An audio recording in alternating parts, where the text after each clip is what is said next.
जय हिंद दोस्तों, स्वागत है आपका हमारे YouTube channel Allen geography UG NET JRF में।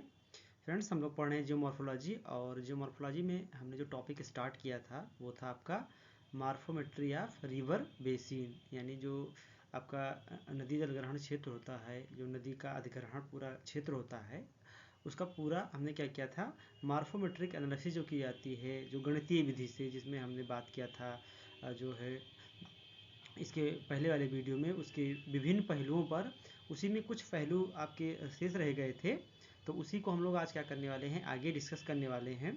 और आप देखेंगे कि अगर बात की जाए कि लास्ट क्लास में हमने डिस्कस किया था कि कैचमेंट एरिया क्या होता है, या हमने बात किया था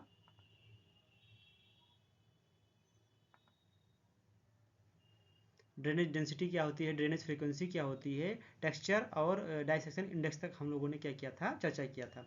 ये सारी चीज़ जो आपको बताई गई है, इस पे आपके एग्जाम में बिल्कुल क्वेश्चन आपसे पूछे जा सकते हैं। इसमें किसी प्रकार की कोई जो है शंका नहीं है कि आपसे यहाँ से क्वेश्चन नहीं पूछा जा सकता है।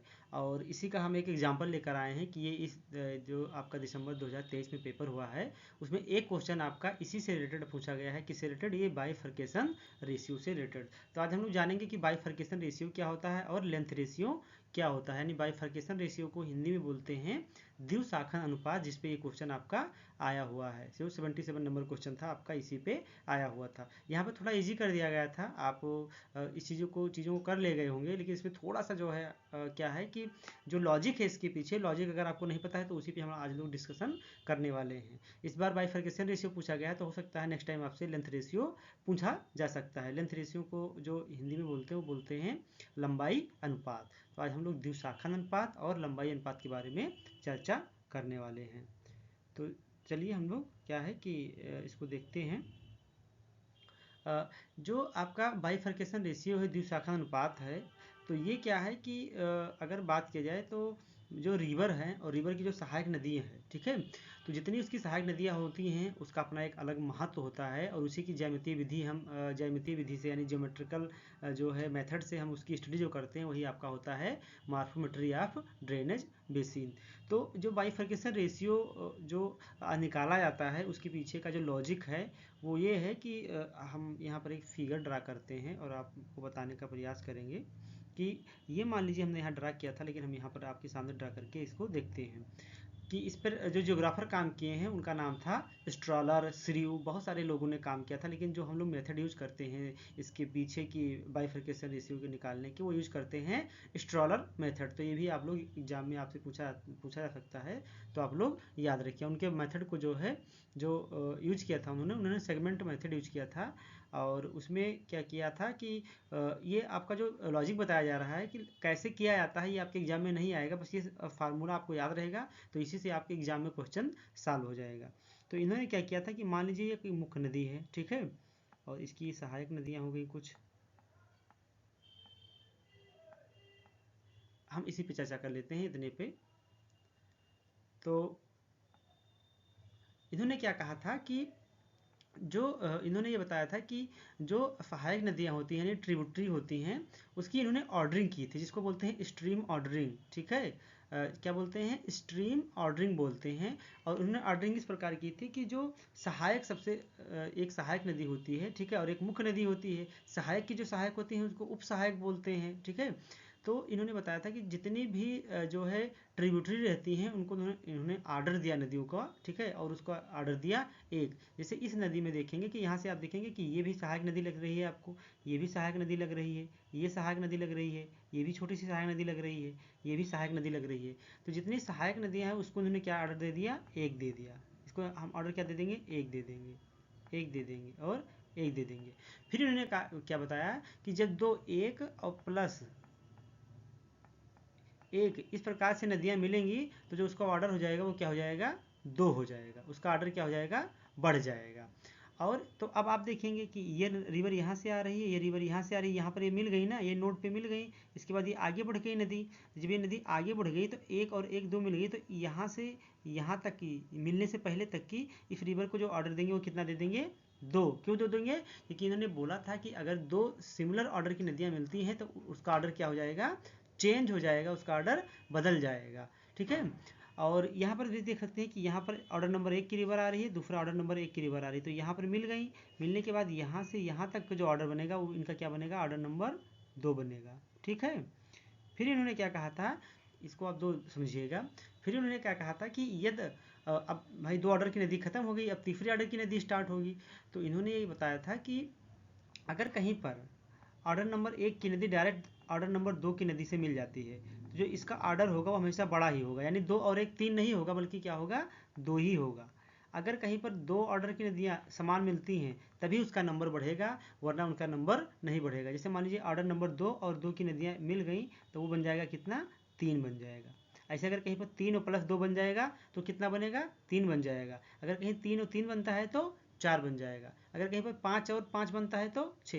यानी जब सिमिलर ऑर्डर की नदियाँ मिलेंगी तो उसका नंबर इंक्रीज करेगा। अगर सिमिलर ऑर्डर की नदियाँ नहीं मिलती हैं तो जो हायर ऑर्डर होगा उसी को हम क्या कर लेंगे, वहाँ पर मान लेंगे। जैसे कि हमने यहाँ आपको बताया कि अगर 1 + 2 मिलेगा तो 3 नहीं होगा, बल्कि क्या होगा, हायर ऑर्डर इसमें क्या है, 2 है। लेकिन अगर 2 और 2 मिल जाएगा तो नंबर क्या हो जाएगा, इंक्रीज कर जाएगा। ठीक है, क्या हो जाएगा, आपका नंबर इंक्रीज कर जाएगा।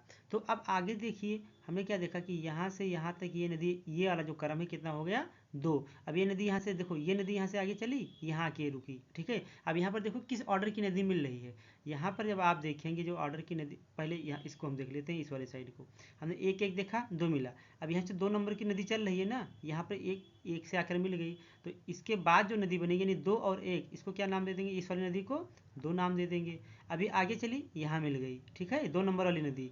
और ये देखिए, ये वाली नदी कौन सी नंबर की आ रही है, 2 नंबर की आ रही है। तो 2 और 2, यहाँ से नदी जो बन गई वो कौन सी ऑर्डर की बन गई, 3 ऑर्डर की बन गई। समझ में आई बात। क्योंकि यहाँ पे क्या है, देखिए यहाँ पर 2 नंबर की नदी आ रही थी यहाँ तक, और यहाँ से 1 जा रही थी। तो 2 और 1 मिलेगा, तो यहाँ से यहाँ तक हमने आपको क्या बताया, सिगमेंट जहाँ पर इनका नोड मिलता है वहीं से नंबर हम लोग क्या करते हैं, स्टार्ट करते हैं। जैसे देखिए, एक नंबर यहाँ से चला, यहाँ नोड मिल गया, यहीं रुक गए हम। फिर इधर से देखिए, यहाँ से नदी आई, यहाँ मिल गई, हमने रुक गए। तो यहाँ पर क्या हुआ, एक यहाँ से आके मिली, एक यहाँ से। तो अब जो आगे नदी बनी, जब तक इसमें कोई नदी नहीं बनेगी जब तक उसका ऑर्डर कितना हो जाएगा, 1 और 1 2। अब ये 2 नंबर की नदी चली आ रही, यहाँ पर मिल गई। ये देखो इस पॉइंट पर मिल गई कि नहीं मिल गई। अब यहाँ पर आप देखिए कि कौन सी नदी आके मिल रही है। तो यहाँ पर कौन सी नदी आके मिल रही थी, ये वाली नदी। और ये इसका ऑर्डर कितना है, 2। तो 2 और 2 मिल गया, तो ये आगे नदी कितना हो गई, 3। अब कोई भी यहाँ पर सहायक नदियाँ नहीं बची। तो इस स्ट्रीम ऑर्डरिंग में हमने क्या देखा कि जो भी नदी था उसमें 3 ऑर्डर की नदियाँ हैं। ऑर्डर नंबर 1 की कई नदियाँ हैं, ऑर्डर नंबर 2 की कई नदियाँ हैं, और ऑर्डर नंबर 3 की कई नदियाँ हैं। अब हम क्या बनाते हैं, एक चार्ट बनाते हैं। ये सब काम आपको करना नहीं, आपके एग्जाम में करा कराया मिलेगा। हम आपको मेथड बताते हैं कि कैसे इसको आप यूज कर सकते हैं। अब हम लिखेंगे यहाँ पर ऑर्डर नंबर 1 2 और ऑर्डर नंबर 3, क्योंकि हमारे पास मैक्सिमम 3 ऑर्डर की नदियाँ हैं। अब ये देखेंगे कि एक ऑर्डर की जो नदी है उसकी संख्या कितनी है, क्योंकि हमको क्या निकालना है, बाइफरकेशन रेशियो, द्विशाखन अनुपात। ठीक है। तो 1 नंबर ऑर्डर की जो नदी है कितनी है, 1 2 3 4 1 5। तो 1 के सामने कितना हो गया, 5। अब 2 नंबर की ऑर्डर की नदियाँ देखिए कितना है, 1 और 2। तो इसकी संख्या कितनी हो गई, 2 हो गई। 3 नंबर की ऑर्डर की नदियाँ कितनी है, 1। तो इसकी संख्या कितनी हो गई, 1 हो गई। समझ में आई बात। अब ये आपके एग्जाम में से पूछेगा कि जैसे बाइफरकेशन रेशियो क्या होता है, 2 क्रमागत ऑर्डर की जो नदियाँ होती हैं उनकी संख्या का अनुपात होता है। शब्द ध्यान से सुनिएगा, 2 क्रमागत ऑर्डर की जो नदियाँ होंगी उन्हीं की संख्या का अनुपात होता है आपका बाइफरकेशन रेशियो, यानी द्विशाखन अनुपात। 2 क्रमागत होगा, 2 क्रमागत कुछ भी हो सकता है। जैसे मान लीजिए हम 2 3 ले सकते हैं, क्योंकि 2 के बाद क्रम क्या आएगा, 3 आएगा। 10 11 ले सकते हैं, 12 15 12 13 ले सकते हैं। ऐसा नहीं कि एक 20 का, एक क्रम संख्या 20 की नदी कितनी है और उसके बाद 25 की, क्योंकि 20 के बाद क्या आना चाहिए, 21 आना चाहिए। तो हमेशा जो बाइफरकेशन रेशियो निकाला जाएगा वो कितने का निकाला जाएगा, 2 क्रमागत नदियों की संख्या का अनुपात। जैसे हम यहाँ पर कहें कि आप कुछ भी ले सकते हैं, आप 2 3 ले सकते हैं, आप 1 2 ले सकते हैं। ठीक है, इसमें और तो कोई क्रम बनेगा नहीं, क्योंकि 2 क्रमागत है नदियों का संख्या का अनुपात। अगर हमें बोल दिया जाए कि क्रम संख्या 1 और क्रम संख्या 2 की नदियों का जो है बाइफरकेशन रेशियो निकालिए आप, तो एन का मतलब क्या हो गया, एन का मतलब हो गया कि जिस नंबर की आप निकाल रहे हैं, और यहाँ पर क्या है, NU+1 है। इसका मतलब हुआ कि जिस नंबर का यहाँ निकाल रहे थे, यानी चौथे का निकाल रहे थे यहाँ चौथे क्रम का, तो चौथे के बाद अगला क्रम क्या होगा, 5वां। इसलिए यहाँ पर एक क्या कर दिया गया, जोड़ दिया गया। जैसे हम यहाँ पर क्या करते हैं कि एक क्रम जो रिबन नंबर 1 है, ऑर्डर नंबर 1 है, उसका हमें बाइफर्केशन रेशियो निकालना है। तो एन यू तुम्हारा क्या हो जाएगा 1, और 1 की संख्या कितनी आई है 5 नदियाँ हैं, तो 5 ऊपर हो गया आपका अपान। अब यहाँ पर है एन यू प्लस 1, हमने पहले एक नंबर ऑर्डर की लिया, यहाँ पर उसके अगला क्रम, तो एक के बाद क्रम देखेंगे तो क्या आएगा 2, और 2 ऑर्डर की नदियों की संख्या कितनी है 2 है। आप यहाँ पर देखें हमने यहाँ पर काउंट किया था, तो 5/2, ठीक है। अब क्या होगा, इसको डिवाइड कर दीजिए, कितना आया 2.5, तो आपका बाइफर्केशन रेशियो कितना हो गया 2.5। जैसे यहाँ पर आप देखेंगे कि एग्जाम में आपके क्वेश्चन आया था, आपको थोड़ा सा लो विजिबिलिटी होगी लेकिन हम पढ़ दे रहे हैं कि द्विशाखन अनुपात की गणना करें जब एक नदी बेसिन में दूसरे क्रम के खंडों की संख्या 38 और तृतीय क्रम की संख्या कितनी है 9 है। देखो ऑर्डर यहाँ देख लो, 2 और 3 पूछा, ऐसा नहीं है कि 2 और 5 पूछ लिया है। तो दूसरे खंड की नदियाँ कितनी है 38 है, और तीसरे की कितनी है 9 है। अब आपको पता है कि दूसरे का मतलब क्या होगा एन यू बराबर 2, दूसरे क्रम की नदी हो गई, और दूसरे क्रम की संख्या कितनी है 38 है, 38 हो गया। उसके बाद क्या कह रहा है कि एन यू प्लस 1, तो एन यू प्लस 1 यानी यहाँ पर दूसरा निकाला, तो दूसरे के बाद तीसरे, तो तीसरे की संख्या कितनी है, तीसरे क्रम की नदी की संख्या कितनी है आपके 9। अब 9 में 38 से आप डिवाइड करेंगे तो कितना आएगा, ठीक है, आपका यहाँ पर कितना है 38, और कितना है आपका, हाँ डिवाइड कीजिए तो 94 जाएगा, और लगभग आपका जाएगा 2, ठीक है, लगभग 4.22, और यही आंसर आपका क्या था, ये 3 नंबर आंसर आपका सही था 4.22। अब इसको तो आराम से आप लोगों ने लगा लिया। अगर किसी को ये लॉजिक ना पता होगा, अगर ये वाला, और अगर आपको यहाँ पर ये दे दिया गया सवाल में कि द्विशाखन अनुपात निकालिए जिसमें दूसरे क्रम की नदी दे दिया गया 30 है, चौथे क्रम की नदी 40 है, और पाँचवें क्रम की नदी 45 है।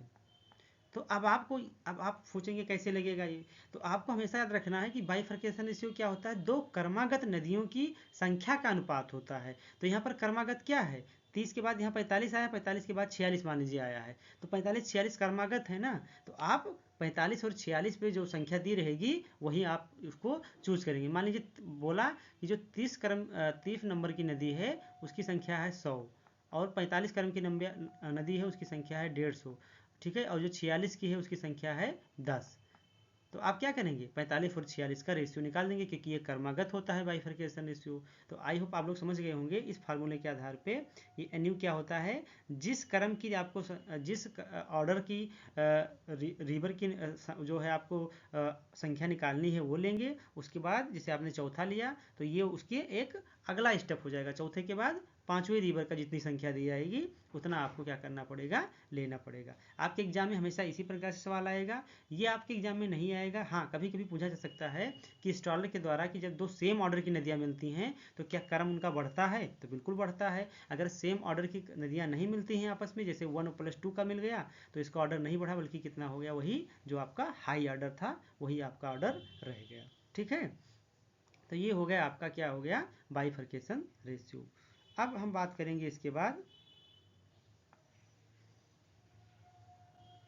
बाइफर्केशन रेशियो के बाद हम बात करेंगे लेंथ रेशियो की। हमेशा ध्यान रखिए इसका किससे डिनोट करते हैं, आरबी से डिनोट करते हैं, और लेंथ रेशियो के किससे डिनोट करते हैं, आरएल से डिनोट करते हैं। इसमें प्रोसेस सेम रहेगा, मेथड हम आपको बता दे रहे हैं, बाकी एग्जाम में आपसे मेथड पूछेगा नहीं। एग्जाम में जो आपसे पूछा जाएगा वो हमेशा पूछा जाएगा कि जो है आपको सवाल दिया रहेगा, आपको सॉल्व करना रहता है। तो यहाँ पर आप आरएल बराबर क्या होता है, लेंथ रेशियो बराबर क्या होता है, जिस भी क्रम की नदी का ऑर्डर निकालेंगे उसका क्या होगा, उस नदी की लंबाई के, उस नदी की औसत लंबाई निकालनी पड़ेगी आपको। यहाँ देखिए ये आपका जो है जो बार होता है यानी मीन जो होता है उसका सिंबल है, ठीक है। और यहाँ पर जैसे मान लीजिए आप पांचवें ऑर्डर की नदी का निकाल रहे हैं, ठीक है, क्या निकाल रहे हैं, लेंथ रेशियो, लेंथ मतलब लंबाई, यानी उसकी औसत लंबाई निकालेंगे। तो यहाँ पर आप फार्मूले में देखिए यहाँ पर लिखा हुआ, यहाँ पर था एन यू प्लस 1, यहाँ पर एल से इसको डिनोट करते हैं, तो यहाँ पर एल यू माइनस 1 लिखा है। इसका मतलब अगर आप पाँचवें ऑर्डर की जो है नदी की लेंथ रेशियो निकाल रहे हैं तो वो पाँचवें की आप पूरी लंबाई लिखेंगे, लेकिन जो नीचे लिखेंगे वो छठा नहीं होगा बल्कि क्या होगा, एक माइनस होगा। तो 5 में 1 माइनस करेंगे तो क्या होगा, 4 होगा, ये बात यहाँ पर थोड़ा सा क्या है, ट्विस्ट है, इसलिए यहाँ से क्वेश्चन आपके एग्जाम में पूछा जा सकता है। मान लीजिए आपने स्ट्रीम ऑर्डरिंग दिया हुआ है 1 2 3 4, 4 तक दिया हुआ है।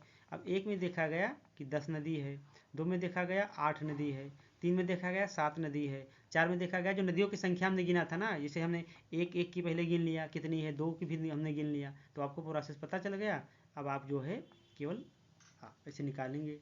तो उसमें क्या था कि हम इसमें क्या देखते थे कि क्रम देखते, सॉरी संख्या देखते थे कि इसमें बाइफर्केशन रेशियो में, लेकिन इसमें क्या करना है आपको, नदियों की संख्या नहीं देखना है बल्कि नदियों की औसत लंबाई देखनी है। मान लीजिए फर्स्ट ऑर्डर की आपके पास कितनी नदियां हैं, 10 नदियां हैं, तो इन 10 नदियों की औसत लंबाई निकालनी पड़ेगी। मान लीजिए 10 को जोड़ने पर 50 आया, तो 50 को आप 10 से भाग दे देंगे, तो कितना औसत लंबाई हो गया, 5, इसका औसत लंबाई 5। ऐसे मान लीजिए दूसरे दूसरे ऑर्डर की जो नदी है उसकी संख्या 8 है, इसका लंबाई कुछ आया, ठीक है, फिर आप उसको 8 से डिवाइड करेंगे, मान लीजिए वो आ गया 3 4, जो भी ऐसे आए आपका एग्जाम ऐसे जो है एग्जाम में दिया रहेगा औसत लंबाई। अब मान लीजिए आपसे पूछा गया कि थर्ड ऑर्डर की जो नदी है उसकी आपको लेंथ रेशियो निकालना है, ठीक है, थर्ड ऑर्डर की, ये जो थर्ड ऑर्डर आपको दिया गया है। अब ये one order, second order, third order, fourth order, तो अब थर्ड ऑर्डर यानी तीसरे क्रम की जो नदी है उसकी लेंथ रेशियो निकालना है। तो अब तीसरा तो आपको पता चल गया, तो तीसरे का औसत कितना है, 3 है, तो आप 3 लिख लेंगे। उसके बाद क्या करना है आपको, LU-1 यानी उसके अगला स्टेप क्या होगा, यहाँ पर आपने तीसरा निकाला, तो तीसरा के पहले वाला स्टेप क्या होगा, तीसरा के पहले वाला ऑर्डर क्या होगा आपका, 2 होगा, और 2 का औसत लंबाई आपका कितना आया है, जो भी आपका यहाँ पर आया हो, मान लीजिए 5 आया है, तो आप यहाँ पर 5 कर देंगे और इसको डिवाइड कर देंगे। ऐसे एग्जाम में आपको इसी तरीके से दिया रहेगा कि दूसरे क्रम की जो फर्ताखंड है उसकी औसत लंबाई 50 है, ठीक है, तीसरे क्रम की 40 है और चौथे क्रम की 60 है, ऐसे दे दिएगा। और आपसे पूछेगा कि 40, उसके बाद 60 के बाद एक 61 कर लीजिए। इसमें कहेगा कि आप इसका क्या निकालिए, लेंथ रेशियो निकालिए। तो इसमें भी क्या होता है, दो क्रमागत नदियों जो जो नदियाँ होती हैं, ठीक है, दो क्रमागत जो नदियाँ होती हैं उन्हीं की लंबाई का अनुपात होता है, और इसमें क्रमागत क्या बन रहा है, 60 और 61। तो अब पहले इसमें ऊपर क्या रखा जाएगा, ऊपर पहले 61 रखा जाएगा, क्यों, क्योंकि 60 अगर आप रख देंगे तो 60 के पहले वाला क्रम आपके पास है नहीं, क्योंकि इसमें एक क्या होता है, जिस नदी का क्रम लेंगे उसके पहले की नदी का क्रम आपको बाद में लेना पड़ता है, क्योंकि यहाँ एक माइनस हो जाता है।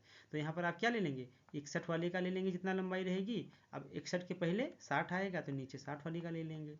इसी प्रकार से आपको क्या करना है, एग्जाम में सवाल सॉल्व करना है, जो आपके एग्जाम में इस बार एकदम गारंटी आप ले लीजिए कि इस चैप्टर से कम 2 क्वेश्चन आपके एग्जाम में आना तय हो गया है। क्योंकि अब थोड़ा सा क्या किया है कि उन्होंने अपना जो पैटर्न है वो चेंज किया है। तो चेंज करने के बाद क्या किया है कि वो थोड़ा सा जो मैथमेटिकल वाले क्वेश्चन है वो ये अभी तक आप देख सकते हैं कि बहुत सालों बाद, 8-10 सालों बाद ये क्वेश्चन आपसे पूछा गया है। तो यहाँ से क्वेश्चन पुटअप करना स्टार्ट किया है, तो ऑब्वियस सी बात है यहाँ से क्वेश्चन आपके एग्जाम में पूछा जाएगा। तो ये टोटल चैप्टर कंप्लीट होता है आपका। अब आपसे चाहे कैचमेंट एरिया पूछे, डेंसिटी पूछे, फ्रीक्वेंसी पूछे, टेक्सचर पूछे, रिलेटिव रिलीफ पूछे, डाइसेक्शन इंडेक्स पूछा जाए, बाइफर्केशन रेशियो इस बार पूछा ही गया है, आपके सामने सवाल लिखा गया है अगर आप लोग पेपर दिए होंगे। और उसके बाद में लेंथ रेशियो आपसे एग्जाम में पूछे जाने की संभावना है, कुछ भी आपसे यहाँ पे पूछा जा सकता है। तो आज के लिए इतना ही, आप लोग इसको तैयार कीजिए अच्छे से, और कोई प्रॉब्लम हो तो आप लोग ज़रूर कमेंट कीजिए। मिलते हैं हम लोग अपने एक नई वीडियो के साथ। बाकी अगर आपको जियोमॉर्फोलॉजी पढ़ना है तो जितने जो है टॉपिक्स हमने मैक्सिमम कवर कर किए थे उसका वीडियो जो है आपको प्लेलिस्ट में मिल जाएगा। आप पढ़िए, आप विश्वास कीजिए, आपको पढ़ेंगे तो आपको अच्छा लगेगा। नोट्स ज़रूर बनाना है आपको, हम किसी प्रकार के आपको नोट्स नहीं प्रोवाइड कराते हैं, बस यही जो आपको पढ़ाया जाता है ये मैटर तैयार करके हमारी टीम देती है और हम आपको बताते हैं, ठीक है। तो यहाँ उदाहरण भी आपको दिया गया है, प्रूफ है आपके सामने कि यहाँ क्वेश्चन आया हुआ है इस बार के एग्जाम में। तो आप लोग इसको तैयार कीजिए, हम लोग मिलते हैं एक नए अच्छे टॉपिक के साथ। Best of luck.